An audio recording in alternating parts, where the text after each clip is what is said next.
नमस्ते दोस्तों और एक नए वीडियो में आप सभी लोगों का फिर से स्वागत है। दोस्तों अगर आप लोग टीवीएस क्रेडिट से टू व्हीलर लोन लेना चाहते हैं, बाइक लोन लेना चाहते हैं, उससे पहले इस वीडियो को थोड़ा-सा टाइम देके अंत तक ज़रूर देखिएगा।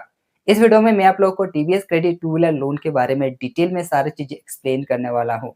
इस वीडियो में मैं आप लोगों को लोन का ओवरऑल एलिजिबिलिटी क्राइटेरिया क्या रहने वाली है, लोन अप्लाई करने के लिए आपके पास कौन-कौन सी मैंडेटरी डॉक्यूमेंट्स होनी चाहिए, इंटरेस्ट रेट यहाँ पे कितना लगाया जाएगा, कौन-कौन सी फीस एंड चार्जेस यहाँ पे लगाया जाएगा, कितने महीने का आप यहाँ पे मैक्सिमम और मिनिमम टेन्योर बना सकते हैं, कितना तक आपको यहाँ पे लोन अमाउंट मिल जाएगा। उसके साथ हम ये भी बताएँगे कि आप किस तरह से टीवीएस टू व्हीलर लोन के लिए अप्लाई कर सकते हैं। ये पूरी तमाम जानकारी दूँगा आपको इस वीडियो में।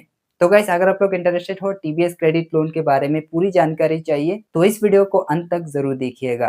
तो चलिए गाइस आज का वीडियो शुरू करते हैं।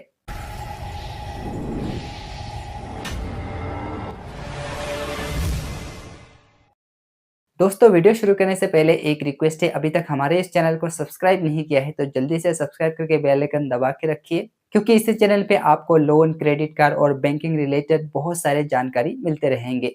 तो चलिए गाइस अभी जाते हैं स्क्रीन पे दिखाते हैं आपको सारे लोन्स का डिटेल और अप्लाई करने का प्रोसेस। सो गाइस अभी हम आ गए अपनी स्क्रीन पे और यहाँ पे सबसे पहले हम देखते हैं टीवीएस क्रेडिट टू व्हीलर की क्या क्या फीचर एंड बेनिफिट है। सबसे पहले यहाँ पे आपको मिलता है बेनिफिट मैक्सिमम फंडिंग का, तो यानी कि यहाँ पे जो भी आप बाइक वगैरह खरीदेंगे उसका जितना भी यहाँ पे ऑन रोड प्राइस होगा उसका 95% आपको यहाँ पे फंडिंग मिल जाएगा। साथ ही यहाँ पे रेट ऑफ इंटरेस्ट भी आपको अच्छा खासा देखने को मिलेगा। डॉक्यूमेंटेशन का उतना ज़्यादा यहाँ पे झंझट नहीं है, यहाँ पे मिनिमम डॉक्यूमेंटेशन से आपका यहाँ पे लोन अप्रूव हो जाता है।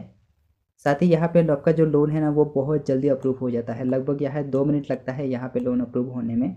यहाँ पे आपको इजी रीपेमेंट का ऑप्शन देखने को मिलता है, साथ ही यहाँ पे किसी भी तरह का हिडन चार्जेस नहीं लगाया जाता है। अगला जो बेनिफिट यहाँ पे देखने को मिलता है, यहाँ पे देखिए नो गारंटर, यहाँ पे लोन लेने के लिए किसी भी तरह का गारंटर का भी ज़रूरत नहीं होता है। साथ ही यहाँ पे आपको मिल जाता है प्री अप्रूव लोन।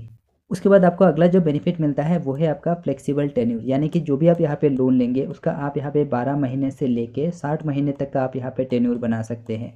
लेकिन गैस यहाँ पे बताना चाहता हूँ, यहाँ पे जो भी आप लोन वगैरह लेंगे उसका जितना कम हो सके आप टेन्योर बनाएं, जितना कम बनाएंगे उतना कम आपको इंटरेस्ट पे करना पड़ेगा। जितना आप यहाँ पे लॉन्ग टेन्योर बनाएंगे, ज़्यादा टेन्योर बनाएंगे तो उसके हिसाब से आपको ज़्यादा इंटरेस्ट पे करना होगा। यहाँ पे दो चीज़ आता है, एक तो नेगेटिव चीज़ भी आता है, एक पॉजिटिव भी आता है। नेगेटिव कैसे आता है कि जो भी आप यहाँ पे शॉर्ट बनाएंगे, अगर आप यहाँ पे मान लीजिए शॉर्ट टेन्योर बनाते हैं तो यहाँ पे आपका मंथली जो ईएमआई है वो बहुत ज़्यादा बढ़ जाएगा। और अगर आप यहाँ पे लॉन्ग टाइम के लिए बनाते हैं टेन्योर तो यहाँ पे मंथली ईएमआई कम हो जाएगा, लेकिन आपको यहाँ पे इंटरेस्ट ज़्यादा पे करना होगा। तो लोन लेने से पहले ये सारी चीज़ें आपको एक बार कैलकुलेट करना है और उसके बाद आपको अप्लाई करना है।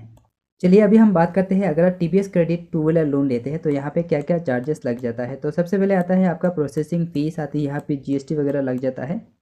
प्रोसेसिंग फ़ी यहाँ पे देखने को मिलता है अप टू 10%, तो यहाँ पे 10% तक प्रोसेसिंग फ़ी लग जाएगा। ज़रूरी नहीं यहाँ पे 10% ही लगेगा, 4 भी हो सकता है, 5 भी हो सकता है, 3 भी हो सकता है, तो यहाँ पे मैक्सिमम 10% लग जाएगा। पिनल चार्जेस की अगर हम बात करें तो यहाँ पे 36 पिनल चार्जेस आपको लग जाता है, 36% पर एनम के हिसाब से। यहाँ पे 36% आपका यहाँ पे जो भी अनपेड इंस्टॉलमेंट होगा उसका लग जाएगा। अगर हम देखें महीने का तो यहाँ पे महीने का पिनल चार्जेस लग जाता है 3%।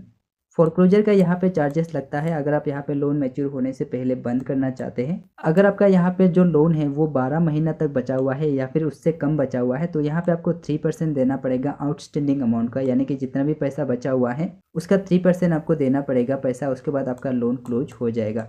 मान लीजिए अगर आपका लोन जो है वो 12 महीने से लेके 24 महीने तक का बचा हुआ है तो यहाँ पे आपको देना पड़ेगा 4%, और 4% देना पड़ेगा आपका जो भी आउटस्टैंडिंग प्रिंसिपल होगा उसका, तब जाके आपका ये लोन वगैरह क्लोज हो जाएगा। उसके बाद अगर आपका लोन जो है वो 24 महीने से ज़्यादा बचा हुआ है तो यहाँ पे आपको देना पड़ेगा 5%, जितना भी आउटस्टैंडिंग बचा हुआ रहेगा उसका 5% देंगे तो आपका लोन क्लोज हो जाएगा। अदर चार्जेस की अगर हम बात करें, यहाँ पे देखिए अगर आपका ईएमआई वगैरह बाउंस होता है तो बाउंस चार्जेस यहाँ पे लगाया जाता है 750 रुपया। और अगर आपको यहाँ पे डुप्लीकेट एनओसी वगैरह चाहिए तो यहाँ पे आपको देना पड़ेगा 500 रुपया। इन सारे चार्जेस के अलावा भी और भी छोटे छोटे चार्जेस लगाया जाता है। जब आप यहाँ पे लोन अप्लाई करने जाएंगे तो आपको इन सारे चार्जेस के बारे में ज़रूर पूछना है। एलिजिबिलिटी क्राइटेरिया की अगर हम बात करें तो यहाँ पे लिखा हुआ है सैलरीड इंडिविजुअल। अगर आप सैलरीड पर्सन हो तो यहाँ पे कुछ पैरामीटर देखने को मिलता है, कुछ क्राइटेरिया यहाँ पे दिया गया है। सबसे पहले यहाँ पे लिखा गया है नेशनैलिटी, तो यहाँ पे इंडियन हो तो आप एलिजिबल हो जाते हैं। एज अगर हम बात करें तो यहाँ पे 18 से 60 साल का उम्र तक ले सकते हैं। एम्प्लॉयमेंट स्टेटस की अगर हम बात करें तो आपका एम्प्लॉयमेंट स्टेटस यहाँ पे एक्टिव रहना चाहिए, जॉब पे आपका कंटिन्यूटी रहना चाहिए। एम्प्लॉयमेंट स्टेबिलिटी की अगर हम बात करें तो यहाँ पे देखिए मिनिमम 1 ईयर का यहाँ पे एम्प्लॉयमेंट स्टेबिलिटी देखने को मिलता है। अगर आप यहाँ पे सेल्फ एम्प्लॉयड पर्सन हो, अगर आप कोई किसी भी तरह का बिजनेस वगैरह करते हैं तो पैरामीटर या फिर जो भी यहाँ पे क्राइटेरिया वो सारे चीज़ यहाँ पे सेम रहता है। डॉक्यूमेंट की अगर हम बात करें तो कौन कौन सी डॉक्यूमेंट चाहिए अगर आप यहाँ पे सैलरीड पर्सन हो या फिर सेल्फ एम्प्लॉयड। सबसे पहले आता है यहाँ पे लिखा हुआ है डॉक्यूमेंट। यहाँ पे देखिए आईडी और सिग्नेचर प्रूफ के लिए आप बहुत सारे डॉक्यूमेंट ऐड कर सकते हैं। तो यहाँ पे आप जो है कॉपी ऑफ वोटर आईडी आप दे सकते हैं, ड्राइविंग लाइसेंस का कॉपी दे सकते हैं, आधार कार्ड, पैन कार्ड, पासपोर्ट वगैरह दे सकते हैं आप यहाँ पे आईडी या फिर सिग्नेचर प्रूफ करने के लिए। एज प्रूफ की अगर हम बात करें तो यहाँ पे आप पैन कार्ड दे सकते हैं। एड्रेस प्रूफ की अगर हम बात करें तो यहाँ पे देखिए राशन कार्ड हो गया, रेंटल एग्रीमेंट हो गया, पासपोर्ट हो गया, इलेक्ट्रिक बिल हो गया, इस तरह का चीज़ें आप दे सकते हैं एड्रेस प्रूफ के लिए। इनकम प्रूफ की अगर हम बात करें तो यहाँ पे आप जो है सैलरी स्लिप वगैरह दे सकते हैं। फॉर्म 16 या फिर साथ ही में यहाँ पे देखिए ITR रिटर्न का कॉपी आप दे सकते हैं। अदर डॉक्यूमेंट की अगर हम बात करें तो यहाँ पे आपको देना पड़ेगा बैंक स्टेटमेंट और यहाँ पे आपको देना पड़ेगा पासबुक। अभी हम बात करते हैं कौन कौन सी ऐसे फैक्टर है जो कि आपका टू व्हीलर लोन एलिजिबिलिटी को यहाँ पे इफेक्ट करेगा। सबसे पहले आता है आपका एज। अगर आपका एज जो है 21 से कम है तो यहाँ पे एक गारंटर लगेगा लोन लेने के लिए। अगर आपका एज जो है वो 21 क्रॉस हो गया है तो किसी भी तरह का गारंटर नहीं चाहिए। उसके बाद आता है आपका इनकम स्टेबिलिटी। अगर आप किसी कंपनी में 6 महीने से काम कर रहे हैं तो यहाँ पे आप पूरी तरह से एलिजिबल हो जाते हैं। क्रेडिट स्कोर की अगर हम बात करें, अगर आपके पास यहाँ पे 750 से ज़्यादा क्रेडिट स्कोर है तो यहाँ पे आपका लोन बहुत जल्दी अप्रूव हो जाएगा। अगला चीज़ जो आपका यहाँ पे एलिजिबिलिटी क्राइटेरिया को अफेक्ट करेगा वो है आपका एग्जिस्टिंग डेप्थ स्टेटस। अगर आपने कहीं से बहुत सारा लोन लिया हुआ है या फिर मान लीजिए आपने जो भी लोन लिया हुआ है उसमें आपने बहुत सारा डिफ़ॉल्ट किया है तो ऐसे केसेस में आपका एलिजिबिलिटी क्राइटेरिया में यहाँ पे दिक्कत आ सकता है। चलिए दोस्तों, अभी हम बात करते हैं आपको टू व्हीलर लोन कैसे अप्लाई करना है। टू व्हीलर लोन अप्लाई करने के लिए आपको क्या करना पड़ेगा, TVS क्रेडिट का ऑफिशियल वेबसाइट विजिट करना होगा। ये वाला जो ऑफिशियल वेबसाइट है इसका लिंक मैं डाल दूंगा टेलीग्राम में। अगर आप लोगों ने टेलीग्राम ज्वाइन नहीं किया तो टेलीग्राम ज्वाइन कर लीजिएगा, लिंक वगैरह मैं वहाँ पे शेयर कर दूंगा। जैसे आप यहाँ पे लिंक पे क्लिक करेंगे आप चले आएंगे डायरेक्टली इस वाले पेज पे और यहाँ पे आने के बाद थोड़ा सा नीचे आना, स्क्रॉल करके थोड़ा सा नीचे आएंगे तो यहाँ पे आपको मिल जाएगा फीचर एंड बेनिफिट और उसके नीचे यहाँ पे मिलेगा आपको दिखाई देगा अप्लाई नाउ। सिंपली क्या करना है, यहाँ पे अप्लाई नाउ पे क्लिक करना है।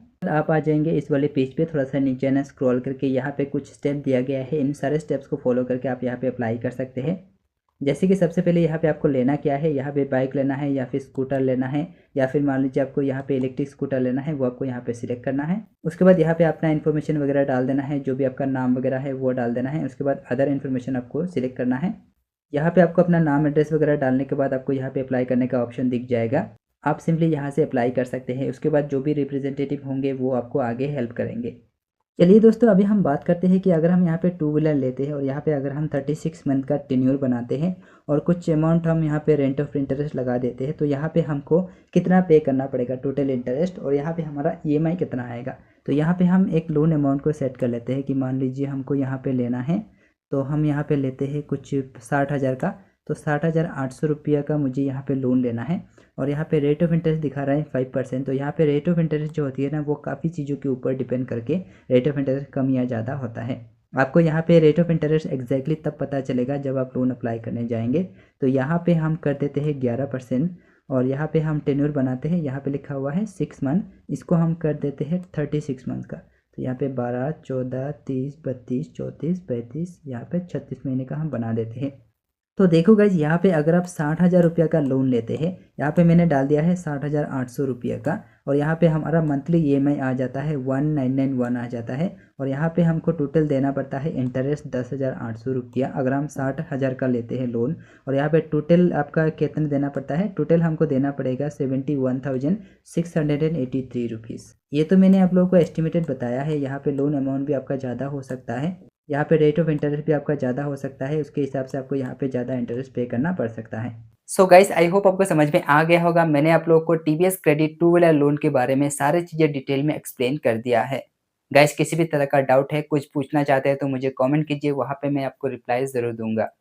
गाइस, आज का ये इन्फॉर्मेशन कैसा लगा मुझे कमेंट करके जरूर बताइए। वीडियो अगर अच्छा लगा है, इस वीडियो से आपको कुछ सीखने को मिला है तो इस वीडियो को जाते जाते एक लाइक जरूर कीजिएगा और किसी एक फ्रेंड के साथ इस वीडियो को जरूर शेयर कीजिएगा। सो गाइस, आज के लिए बस इतना ही, मिलते हैं अगले वीडियो में।